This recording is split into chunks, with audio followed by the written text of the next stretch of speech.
18ஆம் படி கருப்பரே போற்றி, பகைவரை நடுங்கச் செய்பவனே போற்றி, நல்லதே நினை, நல்லது மட்டுமே நினை. கருப்பசாமி பிள்ளைகளுக்கு இந்த அப்பனின் அன்பும் பாதுகாப்பும் என்றுமே 100% முழுமையாக இருக்கும். இன்று உன் தாயானவள் உன் குலதெய்வ வாக்கினை அல்லவா உனக்கு கொண்டு வந்திருக்கின்றேன். நீண்ட நாட்களுக்கு பிறகு உன்னுடைய குலதெய்வத்திடம் இருந்து உனக்கான நல்ல செய்தி ஒன்று வந்திருக்கிறது. என் தங்கமே, இந்த நல்ல நாளில் உன் குலதெய்வம் உனக்கு நல்ல வாக்கு தர வேண்டும் என்று நினைக்கிறார்கள். அதற்கு அவர்கள் தேர்ந்தெடுத்திருப்பது உன் தாயானவள் என்னைத்தான். என் தங்கமே, அவர்கள் உன்னிடத்தில் பேச வேண்டும் என்று நினைத்த விஷயம் உன்னுடைய வாழ்க்கை சம்பந்தமானதுதான், வேறெதுவும் கிடையாது. என் பிள்ளையே, நீ உன் வாழ்க்கையில் நடக்கின்ற ஒவ்வொரு நிகழ்வுகளையும் இந்த தாயானவள் நான் வந்து பார்ப்பதற்கு முன்பாக அவர்கள் பார்க்க தொடங்கி விடுகிறார்கள் அல்லவா?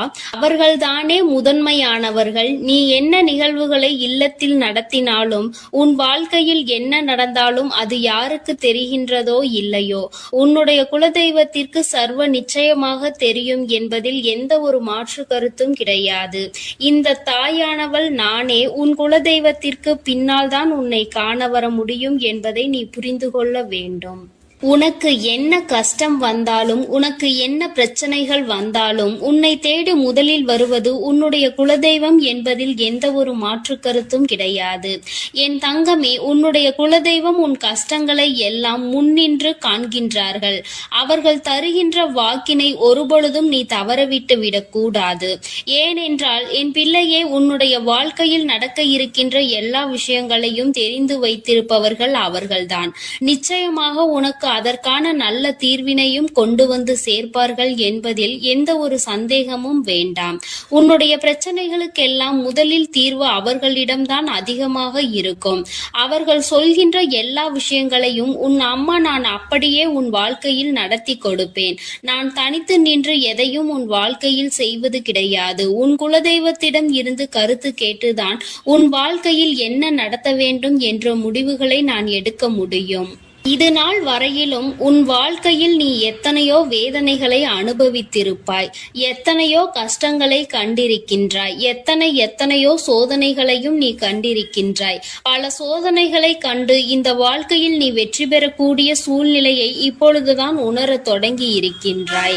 அதனால்தான் இன்று உன்னுடைய குலதெய்வத்தின் வாக்கினை நான் கொண்டு வந்திருக்கின்றேன். என் அன்பு பிள்ளையே, இந்த நல்ல நாளில் குலதெய்வத்தின் வாக்கு கிடைப்பது என்பது அத்தனை சாதாரண விஷயம் கிடையாது. என் தங்கமே, அதனால் உனக்கு கிடைக்கும் பொழுது அதனை நீ சரியாக உன் வாழ்க்கையில் பயன்படுத்திக் கொள் என்றுதான் அம்மா சொல்கின்றேன். என்றென்றைக்கும் உனக்கு நல்ல ஆசீர்வாதங்களை வழங்கி கொண்டு இருக்கின்றார்கள். அவர்களை நீயே வேண்டாம் என்று தள்ளி நிற்க சொன்னாலும் அவர்கள் உன்னை விட்டு ஒரு அடி கூட விலகி நிற்பது இல்லை என்பதை நீ புரிந்து கொள்ள வேண்டும். என் தங்கமே, எல்லாவற்றிற்கும் முதன்மையாக இருக்கக்கூடிய உன் குலதெய்வம் இன்று உனக்கு தர வந்திருக்கின்ற இந்த வாக்கானது உன்னுடைய வாழ்க்கையில் அதிசக்தி வாய்ந்த வாக்காக இருக்கும். என் குழந்தையால் மறக்க முடியாத நல்ல வாக்காக இருக்கும். என் தங்கமே, நான் எப்பொழுதும் உன்னை தேடி வந்து உன்னோடு பேசிக் கொண்டிருப்பதை உன் குலதெய்வம் கண்டதினால்தான் என் மூலமாக உன்னிடத்தில் பேசுகிறார்கள். அதற்கும் என் பிள்ளைக்கு சந்தேகம் வரும் அல்லவா? குலதெய்வம் என்னிடத்தில் பேச வேண்டியதுதானே, எதற்காக உன் மூலமாக என்னிடத்தில் பேசுகிறார்கள் என்ற சந்தேகம் உனக்கு வரத்தானே செய்யும். என் தங்கமே, உன்னுடைய சந்தேகத்திற்கான பதிலை நான் இப்பொழுதே உன்னிடம் சொல்லிவிடுகின்றேன்.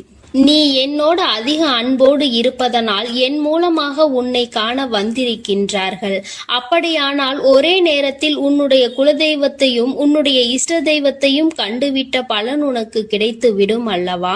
என் தங்கமே, இந்த தாயானவள் உன் வாழ்க்கையில் எந்த அளவிற்கு இடத்தை பிடித்திருக்கிறேன் என்பது நான் நன்கு உணர்ந்த விஷயம்தான். என் பிள்ளையே, நீண்ட நாளாக உன் தாயானவள் உன் வாழ்க்கையில் இருக்கின்ற ஒரு கஷ்டத்தை புரிந்துதான் அதற்கான தீர்வினை கொடுப்பதற்காக வந்திருக்கின்றேன். இனி இந்த வாழ்க்கையில் உனக்கு நல்லது நடக்கும் என்பதை நீ முழுமையாக நம்பிவிட்டாலே போதும். எல்லா கஷ்டங்களிலும் இருந்து உனக்கு நான் நிச்சயமாக ஒரு நல்ல நிலையை கொடுப்பேன். இதில் எந்த ஒரு மாற்று கருத்தும் கிடையாது. எல்லா சூழ்நிலைகளும் உன் வாழ்க்கையில் மாறிவிடும். குலதெய்வம் இன்று உனக்கு தருகின்ற வாக்கினை சரியாக கேட்டுக்கொள். அதை உன்னுடைய மனதிற்குள் நீ பதிய வைத்துக்கொள். என் குழந்தையே, உன் குலதெய்வம் உன்னிடத்தில் சொல்கின்ற முக்கியமான முக்கியமான விஷயம், உன் வாழ்க்கையில் பல மாற்றங்கள் ஏற்பட போகிறது என்றுதான் சொல்கின்றார்கள். ஒரு கஷ்டத்தில் இருந்து நீ மீண்டு வரப் போகின்றாய்.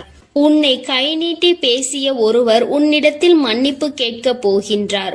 உன் மனதினை காயப்படுத்திய ஒருவர் இன்று வேதனைப்பட்டு கொண்டிருக்கிறார். குலதெய்வத்தின் முன்னால் நின்று யாரெல்லாம் உன்னை சபித்தார்களோ அவர்கள் வாழ்க்கை கேள்விக்குறியாக மாறி நின்று கொண்டிருக்கிறது. இப்படி ஒவ்வொருவரும் அவர்கள் வாழ்க்கையில் செய்திருக்கின்ற விஷயங்களை கண்டு மனம் வேதனை பட போகின்றார்கள். உனக்கு வாழ்க்கையில் கஷ்டம் வந்துவிட்டது என்று எண்ணி வருத்தப்படாமல், என் பிள்ளையே, இனி உன் வாழ்க்கையில் நடப்பது எல்லாமே உன் சந்தோஷத்தை மட்டுமே அடிப்படையாக கொண்டது என்பதை நீ புரிந்து கொண்டால் போதும். என் பிள்ளையே, இந்த வாழ்க்கை உனக்கு கொடுத்தது எல்லாமே இனி உன்னுடைய மனநிலையில் சந்தோஷத்தை கொண்டு வந்து கொடுக்கும் என்பதை நீ புரிந்து கொண்டால் போதும். எல்லோரும் ஒரு நாள் இந்த தாயானவள் என்னுடைய வாழ்க்கையில் என்ன நடத்தி கொடுத்தாள் என்று நிச்சயமாக யோசிக்கின்றபடி உன் வாழ்க்கையில் அம்மா நிச்சயமாக நல்ல விஷயத்தை நடத்தி கொடுப்பேன் என்பதை நீ புரிந்து கொண்டால் போதும். இப்பொழுதெல்லாம் இந்த வாழ்க்கையில் நீ பட்ட கஷ்டங்களுக்காக வேதனைப்பட்டு நின்றாயோ, அந்த நேரத்தில் எல்லாம் உன் குலதெய்வமும் உன் தாயானவள் நானும் உன்னை காக்க வந்திருக்கிறோம் என்பதை ஒரு நாளும் நீ மறந்துவிடக் கூடாது. ஒரு விஷயம் தவறு என்று தெரிந்துவிட்டால் அதை ஒரு நாளும் என் பிள்ளை நீ செய்ய துணியாதே. அதே நேரத்தில் ஒரு விஷயத்தை செய்யும் பொழுது அது உனக்கு சரி என்று தோன்றிவிட்டது என்றால் யார் சொன்னாலும் அதன் பிறகு அதை நீ நிறுத்தி விடாதே. நல்லபடியாக அதை செய்து நீ வெற்றி பெறுவதற்கான முயற்சிகளை எடுத்துக்கொள்ள வேண்டுமே தவிர ஒரு நாளும் என் பிள்ளை இந்த வாழ்க்கையில் நீ அடைய நினைக்கின்ற விஷயங்களை அடையாமல் விட்டுவிடக் கூடாது. உன்னுடைய முயற்சி இந்த வாழ்க்கையில் அதிகமாக இருப்பது போல இனி உன் வாழ்க்கையில் நடப்பது எல்லாமே உன் சந்தோஷத்தை மட்டுமே அடிப்படையாக கொண்டது என்பதனை நீ புரிந்து நடந்து கொள்ள வேண்டும். உனக்கு என்றென்றைக்கும் உன்னுடைய குலதெய்வம் துணை இருக்கின்றது என்பதை புரிந்து கொண்டு உனக்கு என்னாலும் இந்த தாயானவளின் உடைய ஆசீர்வாதங்கள் இருக்கும் என்பதை நினைவில் வைத்து கொண்டு நீ செய்ய நினைக்கின்ற விஷயங்கள் எல்லாவற்றையும் சரியாக செய்து கொண்டு இருக்க வேண்டும். என் தங்கமே, என்றெல்லாம் இந்த தாயானவள் உன் வாழ்க்கையில் வருகின்றாரோ என் தங்கமே, என்றெல்லாம் இந்த தாயானவள் உன் வாழ்க்கையில் வருகின்றாளோ அன்றெல்லாம் என் கூட உன்னை காண உன் குலதெய்வமும் வருகிறார் என்பதை நீ மறந்துவிடக் கூடாது. என் பிள்ளையே, எந்த விஷயங்களை உன் வாழ்க்கையில் செய்வதாக இருந்தாலும் நாங்கள் இருவரும் கலந்து ஆலோசித்துதான் உனக்கு செயல்படுத்துவோம் என்பதையும் நீ நினைவில் வைத்துக் கொள்ள வேண்டும். என் பிள்ளையே, நீ கேட்பதை தெளிவாக கேட்க வேண்டும். அப்பொழுதுதான் உனக்கு கொடுக்கின்ற தெய்வங்களும் எதையும் யோசிக்காமல் கொடுக்கும் என்பதை நீ புரிந்து கொள்வாய். எதையும் கண்மூடித்தனமாக உனக்கு கிடைக்க வேண்டும் என்று நீ நினைத்து கொண்டிருந்தால் நிச்சயமாக அது உன்னை வந்து சேராது. உனக்கு பிறகு அதனால் நீ படுகின்ற கஷ்டங்களை நாங்கள் வேடிக்கை பார்க்க முடியாது. எதை கொடுக்க வேண்டுமோ அதை சர்வ நிச்சயமாக உனக்கு நாங்களே தேடி வந்து கொடுப்போம் என்பதில் எந்த ஒரு மாற்று கருத்தும் கிடையாது. என் தங்கமே, இந்த வாழ்க்கையில் உனக்கு நடந்துவிட்ட எல்லா விஷயங்களிலும் இருந்து நீ நல்லபடியாக மீண்டு வரப் போகின்றாய். அவர் உன் வாழ்க்கையில் உனக்கு கஷ்டங்களை கொடுக்கிறார் என்று நீ நினைத்து விடாதே. அவர்கள் நிச்சயமாக உன்னை நினைத்து வருத்தப்பட தான் செய்கின்றார்கள். உனக்கு நல்ல நேரம் ஆரம்பித்து விட்டது என்பதை தான் உன் குலதெய்வம் இன்று நான் உன்னிடத்தில் சொல்ல வந்தேன். இனி எந்த சூழ்நிலையிலும் நீ கவலைப்படாமல் இரு. நான் உன் வாழ்க்கையை உயர்நிலைக்கு கொண்டு செல்ல போகின்றேன். என் குழந்தையே, உன் குலதெய்வ வாக்கினை நீ கேட்டுவிட்டாய் அல்லவா? உன்னோடு இருந்து உன் வாழ்க்கையை உயர்த்துவதற்காக அவர்கள் வந்திருக்கின்றார்கள். இனி ஒருபோதும் என் பிள்ளை நீ தடம் புரண்டு சென்று விடாதே. நல்லது நடக்கின்ற நேரத்தில் உன் குலதெய்வம் உன்னை காண வந்திருக்கிறது என்றால் என் பிள்ளையே, இனி இந்த வாழ்க்கையில் என்றென்றைக்கும் உனக்கு சந்தோஷம் மட்டுமே நிலைத்திருக்க போகிறது என்பதை நீ புரிந்து கொண்டு விட்டால் போதும். என் அன்பு பிள்ளைக்கு இந்த தாயானவளினுடைய ஆசீர்வாதங்களும் உன் குலதெய்வத்தினுடைய ஆசீர்வாதங்களும் எப்பொழுதும் முழுமையாக கிடைக்கும். என் தங்கமே, அதனால் நீ எதற்காகவும் கலங்காதே, எதை நினைத்தும் வருந்தாதே. நீ நல்லதையே நினைத்தால் உன் வாழ்வில் எல்லாம் உனக்கு நல்லதாக மட்டுமே நடக்கும். என் அன்பு பிள்ளையே, உன்னை கண்ணீர் சிந்த வைத்தவர்கள் கண்கலங்கி நிற்கப் போகின்றார்கள். என் தங்கமே, இன்று இந்த தாயானவள் உன்னுடைய குலதெய்வ வாக்கினை கொண்டு வந்திருக்கின்றேன். குலதெய்வ வாக்கை தவிர்த்து விடாதே. ஏனென்றால் உன்னுடைய மிகப்பெரிய கேள்விக்கு உன் குலதெய்வத்திடம் இருந்து உனக்கு பதில் வந்திருக்கின்றது. என் தங்கமே, இன்று இந்த தாயானவள் உன்னை தேடி வந்து உனக்கான நல்ல வாக்கினை கொண்டு வந்ததற்கு மிகவும் முக்கியமான காரணம் என்ன தெரியுமா? என் பிள்ளைக்கு மனதில் இருக்கின்ற ஒரு மிகப்பெரிய குழப்பத்திற்கு தீர்வினை கொண்டு வந்து சேர்க்க வேண்டும் என்பதுதான். நான் இங்கே கண்ணீர் சிந்துகிறேன், யாருக்கும் எந்த துரோகத்தையும் செய்யாமல். ஆனால் என்னை கண்ணீர் சிந்த வைத்தவர்கள், என்னை மனம் வருந்த வைத்தவர்கள் அங்கே நிம்மதியாக இருப்பதற்கு என்ன காரணம் தாயே என்று என் பிள்ளை நீ என்னை பார்த்து கேட்கின்றாய் அல்லவா? இந்த கேள்விக்கு உனக்கு நான் பதில் கொடுக்க வேண்டும் அல்லவா? என் குழந்தையே, நீ எத்தனையோ கண்ணீர் சிந்தினாய். சரி, நீ இப்படி கண்ணீர் சிந்துவதற்கு யார் காரணம் என்று ஒரு நொடி உணர்ந்து பார்த்தாயா? உண்மையாகவே நீ இப்பொழுது சிந்திய இந்த கண்ணீருக்கு அவர்கள் உண்மையில் தகுதியுடையவர்கள் தானா? அவர்கள் பேச்சுக்கு நீ மதிப்பு கொடுத்தது நியாயம்தானா என்பதை முதலில் நீ தெளிவாக புரிந்து கொண்டிருந்தால் உனக்கே பாதி பதில் அப்பொழுதே கிடைத்திருக்கும். சரி, அவர்கள் சொல்வதை சொல்லிவிட்டார்கள், நீயும் அழுவதை அழுது விட்டாய். இப்பொழுது உன் குலதெய்வம் இதற்கு பதில் சொல்ல வந்ததற்கு காரணம் என்ன தெரியுமா? இது உன் குலதெய்வத்தின் வார்த்தைகளுக்கு உன் வாழ்க்கையில் இடம் கொடுக்க வேண்டிய காரியமாக மாறிவிட்டது. ஏனென்றால் இந்த பிரச்சனைகள் உன் குலத்தில் இருக்கின்ற பிள்ளைகளுக்கு இடையே ஆனது. குலதெய்வம் 2 பேருக்குமே தெய்வமாக உனக்கு இருக்கலாம், அவர்களுக்கு இல்லாமலும் போகலாம். ஆனால் உன் குலதெய்வம் அப்படி அல்ல.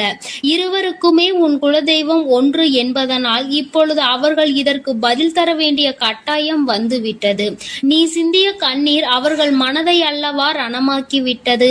நீ தேவையோடுதான் கண்ணீர் சிந்தினாய், தேவையில்லாமல் கண்ணீர் சிந்தவில்லை. இதுவெல்லாம் அவர்களுக்கு நன்றாக தெரியும்.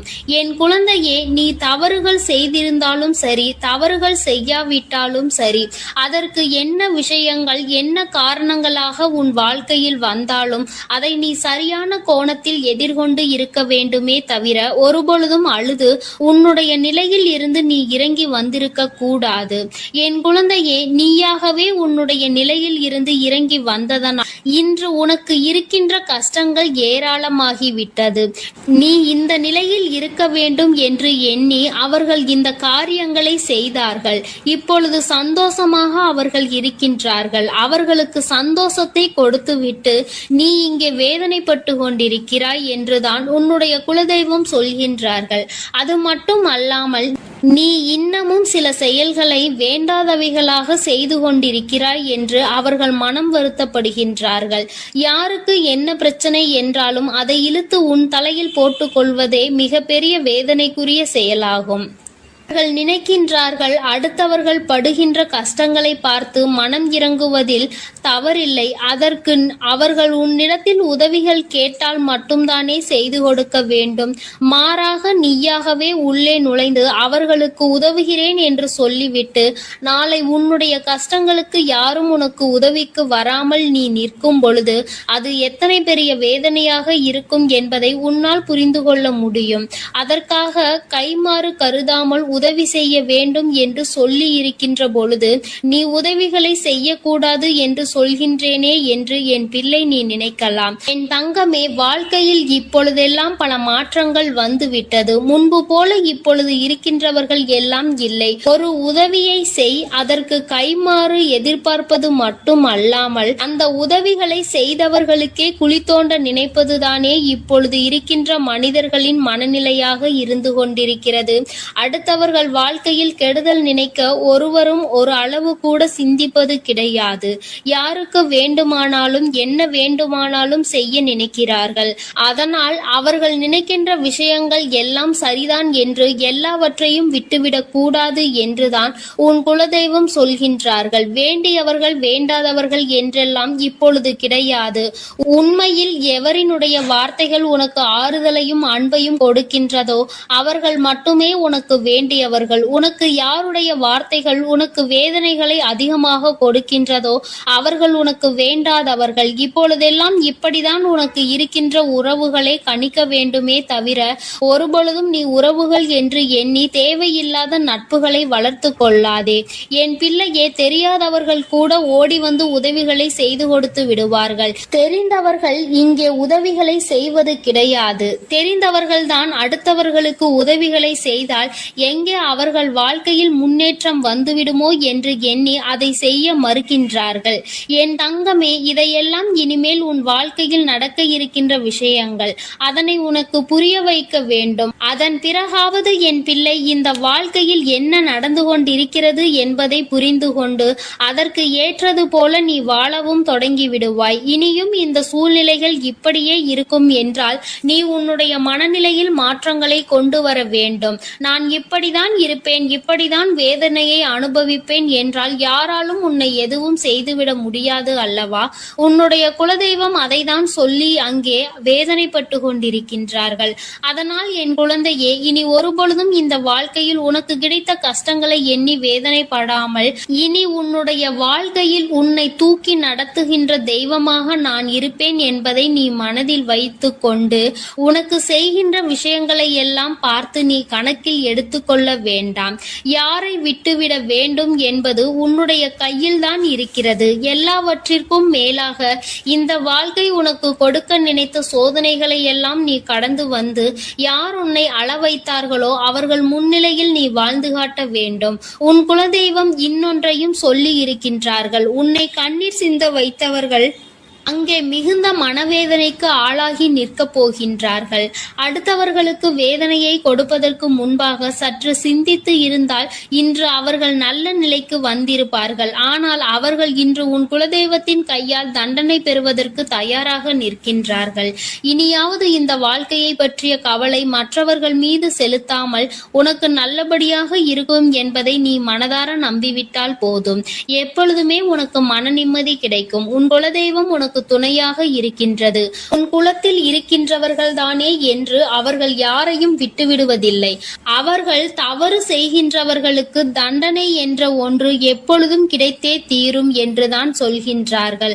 அந்த தண்டனையை அவர்கள் இந்த வாழ்க்கையில் அனுபவித்தே தீருவார்கள் என்பதிலும் எந்த மாற்று கருத்தும் கிடையாது. எதுவாக இருந்தாலும் இல்லையே, நீ மட்டும் மனதார எந்த துரோகத்தையும் செய்து விடாதே. இனி இந்த வாழ்க்கை உனக்கு நல்லதை கொடுக்க வேண்டும் என்றால் கெட்ட மனிதர்களிடம் இருந்து சற்று ஒதுங்கி இருக்க பழகிக்கொள்.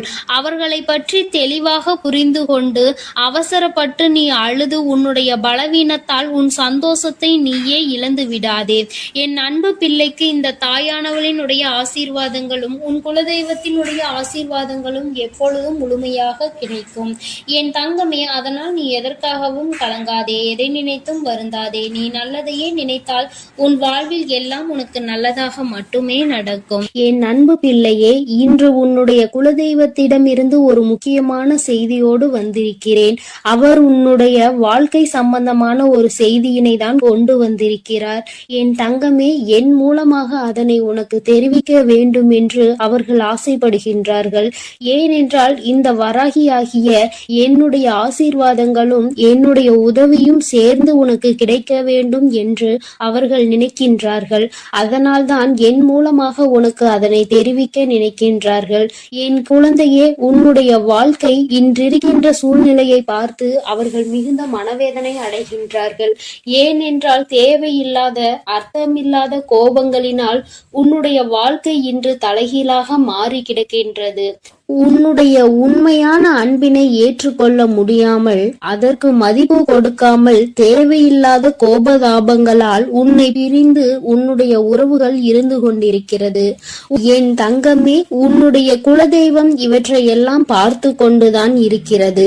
அவர்களுக்கு தெரியும் அல்லவா யார் மீது தவறு இருக்கின்றது, யார் மீது தவறு இல்லை என்று. என் தங்கமே, உன் மீது தவறு இல்லை என்பதை அவர்கள் நன்றாக புரிந்து கொண்டுதான் இப்பொழுது உன்னோடு பேச, உனக்கு நல்ல வாக்கு கொடுக்க, உன் மனதிற்கு நல்ல ஆறுதல் கொடுக்க வந்திருக்கின்றார்கள். உன்னுடைய மனதில் இருக்கின்ற வேதனைகளை அவர்களை விட வேறு யாராலும் உணர்ந்து கொள்ள முடியாது. உன்னுடைய குலத்தினை காக்கின்ற தெய்வம் இன்று நீ உன்னுடைய குலத்தோடு ஒன்றுபட்டு இல்லாமல் பிரிவினையில் இருப்பதைக் கண்டு அவர்கள் சிறிது மனவேதனையில் இருந்து கொண்டுதான் இருக்கின்றார்கள். ஆனாலும் உன் மீது தவறு இல்லை, உன்னை சுற்றி இருப்பவர்கள் மீதுதான் தவறு இருக்கின்றது. நயவஞ்சகத்தால் உன்னை வீழ்த்த நினைத்தவர்களை தான் நீ விட்டு பிரிந்திருக்கிறாய் என்பதும் அவர்களுக்கு நன்றாக தெரியும். அதனால்தான் அந்த நயவஞ்சகர்களை விட்டு உன்னிடம் பேசுவதற்காக ஆசைப்படுகின்றார்கள். என் குழந்தையே, அவர்கள் சொன்னதை நான் உன்னிடம் சொல்கிறேன், கேள். என் பிள்ளையே, நீ உன்னுடைய வாழ்க்கையை நல்லபடியாக இந்த தாய் நான் உன்னுடைய குலதெய்வம் அமைத்து கொடுத்தபடி தான் வாழ வேண்டும் என்று ஆசைப்படுகின்றாய். ஆனால் உன்னை சுற்றி இருப்பவர்கள் உன்னை வாழ விடாமல் தடை செய்து கொண்டிருக்கின்றார்கள். நீ என்ன செய்தாலும் உனக்கு இடைஞ்சல்கள் தான் கொடுத்து கொண்டிருக்கின்றார்கள். அவர்கள் என்னை தான் வணங்குகிறார்கள். நான் அவர்களுக்கு நல்ல புத்தியை தான் கொடுத்தேன். ஆனால் அவர்கள் தீய வழியை தான் நாடி செல்கின்றார்கள். நான் எத்தனையோ முறை அவர்களை நல்வழிப்படுத்துவதற்கு பல வாய்ப்புகளை ஏற்படுத்தி கொடுத்து பார்த்தேன். ஆனாலும் அந்த வாய்ப்புகளை அவர்கள் சரியாக பயன்படுத்தி கொள்ளவில்லை. நீ என்ன சொல்வது, நான் என்ன கேட்பது என்பது போல நடந்து கொண்டிருக்கின்றார்கள். என் தங்கமே, உன்னுடைய குலதெய்வம் எனக்கே அவர்கள் இத்தனை மரியாதை தான் வைத்திருக்கிறார்கள் என்றால் உன்னை அவர்கள் எந்த அளவிற்கு நடத்துவார்கள் என்று எனக்கு புரிந்து கொள்ள முடிகிறது. அவர்களினுடைய மனநிலை, அவர்களினுடைய போக்கு எதுவும் உன் தாயானவள் எனக்கு பிடிக்கவில்லை. நான் அவர்களுக்கு கொடுத்த வாய்ப்பினை அவர்கள் தவற விட்டு விட்டார்கள். இனிமேல் நான் உன் குலத்தை காக்கின்ற தெய்வமான அவர்களுக்கான தண்டனையை நான் கொடுக்க வேண்டியதாக இருக்கின்றது. நான் சில தண்டனைகளை மறைமுகமாக கொடுத்து பார்த்தேன். ஆனால் அந்த தண்டனையை அவர்கள் கொஞ்சம் கூட மதிக்கவும் இல்லை. அந்த தவறுகளை திரும்ப திரும்ப செய்து கொண்டேதான் இருக்கின்றார்கள். அவர்கள் என்னவோ அவர்களுக்கு நடந்ததெல்லாம் ஒரு பெரிய விஷயமாக தெரியாதது போல நடந்து கொண்டு திரிகின்றார்கள். என் தங்கமே, நீ வேதனைப்படாதே. உன்னை சுற்றி உன்னை காயப்படுத்துபவர்களுக்கானது இனிமேல் அவர்கள் கைகளில் வந்து சேரும். நீ நன்றாக இருக்க மாட்டாய் என்று சொன்ன வாய் அவர்களை அவர்களே அழிக்க போகின்றார்கள். என் தங்கமே, நீ நினைக்கலாம் நம் குலதெய்வம் அவர்களுக்கு இது போன்ற வழிகளை செய்யக்கூடாது, அவர்களுக்கு இது போன்ற காயத்தினை ஏற்படுத்த கூடாது என்று நீ நினைக்கின்றாய். ஏனென்றால் உன்னுடைய மனது அத்தகைய நல்ல மனதல்லவா? எல்லோருக்குமே நல்லதை மட்டுமே செய்ய வேண்டும் என்று நினைத்தாய் அல்லவா? நீ நினைத்ததன் பலன்தான் இன்று அனுபவித்துக் கொண்டிருக்கிறாய். ஆனால் நீ நினைத்தது யாருக்காக என்பதை ஒரு முறை சிந்தித்திருக்க வேண்டும். நயவஞ்சக கூட்டம் சூழ்ச்சிகளினால் மற்றவர்களை வீழ்த்தி விடலாம் என்று நினைக்கின்ற கூட்டம் எத்தனை கஷ்டங்கள் எத்தனை சோதனைகளை கொடுத்தாலும் அதிலும் திருந்தாத கூட்டம். அவர்களுக்காக அல்லவா நீ உதவிகளை செய்ய நினைக்கின்றாய்? அவர்களுக்காகத்தானே இப்போது இறக்கப்படுகின்றாய். நீ செய்த நன்றியை ஒரு சிறிதளவு கூட மதிக்காதவர்கள் நீ செய்த உதவியை ஒரு சிறு துளியேனும் மதிக்காமல் உனக்கு ஒரு சிறு துளி கூட நன்றி என்கின்ற உணர்வினை காட்டாமல் இருக்கின்றார்கள். எத்தனை செய்தாலும் இனியும் அவர்களுக்கு அந்த நன்றி இருக்க போவதில்லை. எதிர்பார்ப்பதும் தவறான விஷயம். ஏனென்றால் அவர்களுக்கு மனித குணம் என்பது இல்லாமல் போய்விட்டது. அவர்கள் தீய சக்தியின் பிடியில் இருந்து கொண்டிருக்கின்றார்கள். அதனால் அவர்களை தீய சக்தியின் பிடியில் இருந்து மீட்டெடுப்பதோடு மட்டுமல்லாமல் நல்ல பாடத்தினை புகட்ட வேண்டுவது உன்னுடைய குலதெய்வத்தினுடைய கடமையாக இருக்கின்றது. என் தங்கமே, நீ வேதனைப்படாதே. உன் வாழ்க்கை சில சமயங்களில் உனக்கு பிரச்சனைகளை தரும் பொழுதெல்லாம் நீ நினைக்கின்றாய், அவர்கள் விட்ட சாபமாக இருக்குமோ, நம்மை சுற்றி சுற்றி நமக்கு செய்ய நினைத்த தீய வினைகளாக இருக்கும் என்று. என் தங்கமே, நிச்சயமாக அவர்களின் சாபங்களோ அவர்கள் தீய வினைகளும் ஒருபோதும் உன் வாழ்க்கையில் பலிக்காது. இதுவரை பலிக்கவும் இல்லை. உன்னுடைய வாழ்க்கையில் நடந்து கொண்டிருக்கின்ற பிரச்சனைகளுக்கு உன்னோடு இருப்பவர்களே காரணமாக இருக்கின்றார்கள். அர்த்தமற்ற கோபங்கள், தேவையில்லாமல் மற்றவர்களின் பேச்சை கேட்பது, இது போன்ற செயல்களால் உன்னுடைய உண்மையான அன்பினை வெறுத்து ஒதுக்கி இப்பொழுது வாழ வழியில்லாமல் தவித்து நின்று கொண்டிருக்கிறார்கள்.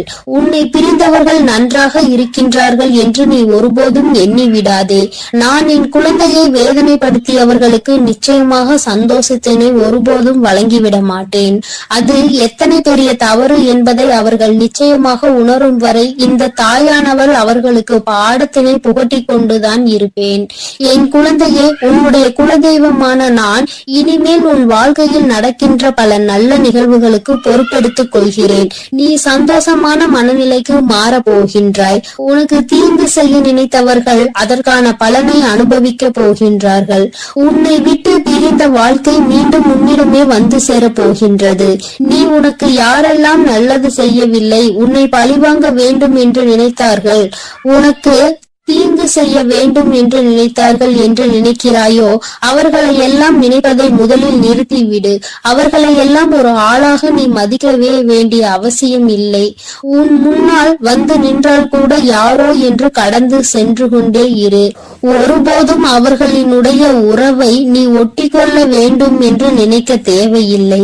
இந்த உறவு உன் வாழ்க்கை முழுவதும் தொடரப்போவதும் இல்லை. நிச்சயமாக ஏதாவது ஒரு இக்கட்டான கட்டத்தில் உன்னை யாரென்று தெரியாதது போல நடந்து கொள்வார்கள். நிறைய அதற்கான வாய்ப்புகள் இருக்கின்றது. இன்றிருக்கின்ற மனிதர்களின் மனநிலை எல்லாம் அப்படிதான் இருக்கிறது. எல்லாம் தனக்கு மட்டும்தான், வேறு யாருக்கும் எதுவும் கொடுக்க கூடாது என்ற எண்ணம் அவர்களுக்குள் இருக்கும் வரை அவர்கள் வாழ்க்கையில் ஒருபோதும் எந்த ஒரு முன்னேற்றத்தையும் கண்டுவிட முடியாது. என் குழந்தைகளை நான் என்னுடைய குடும்பம் ஒற்றுமையாக இருக்க வேண்டும் என்றுதான் ஆசைப்பட்டேன். ஆனால் அதில் இது போன்ற நயவஞ்சகர்கள் இருக்கும் பொழுது நானே ஒற்றுமையாக இருப்பதே எப்படி என்று யோசிக்க ஆரம்பித்து விட்டேன். இது போன்ற நயவஞ்சகர்களின் பிடியில் என்னுடைய குழந்தை சிக்காமல் இருப்பதே நல்லது என்பதை உணர்ந்து கொண்டேன். எனக்கு என்ன கஷ்டம் வந்தாலும் என்னுடைய குலதெய்வம் என்னை கைவிடாது, என்னை நிச்சயமாக காப்பாற்றும் என்று நீ நல்ல எண்ணத்தோடு நினைக்கின்றாய் அல்லவா? நிச்சயமாக உன்னை ஒருபோதும் நான் கைவிட மாட்டேன்.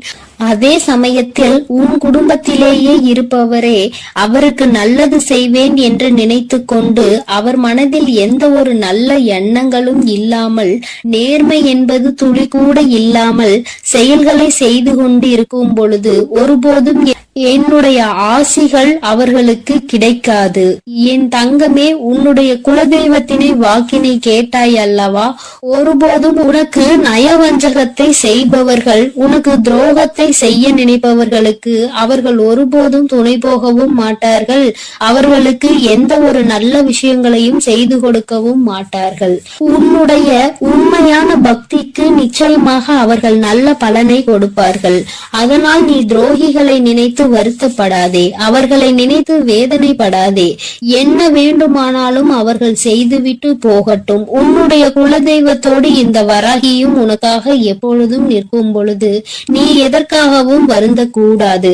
அவரவர் செய்கின்ற காரியங்களுக்கான பலனை நிச்சயமாக அவரவர்களே அனுபவிப்பார்கள்.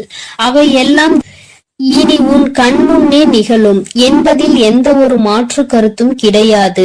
தன்னுடைய வினையை தானே சுமந்துவிட்டு செல்லட்டும். நீ இது போன்ற மனிதர்கள் இடையே ஒருபோதும் பழக்கத்தை வைத்துக் கொள்ள வேண்டாம். இனியும் இந்த நட்பு தொடருவதனால் எந்த ஒரு பயனும் இல்லை என் செல்ல குழந்தையே.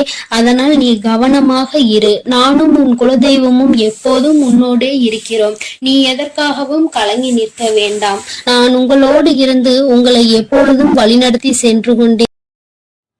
என் அன்பு பிள்ளைக்கு இந்த கருப்பனின் ஆசீர்வாதமும் அன்பும் என்றுமே முழுமையாக இருக்கும்.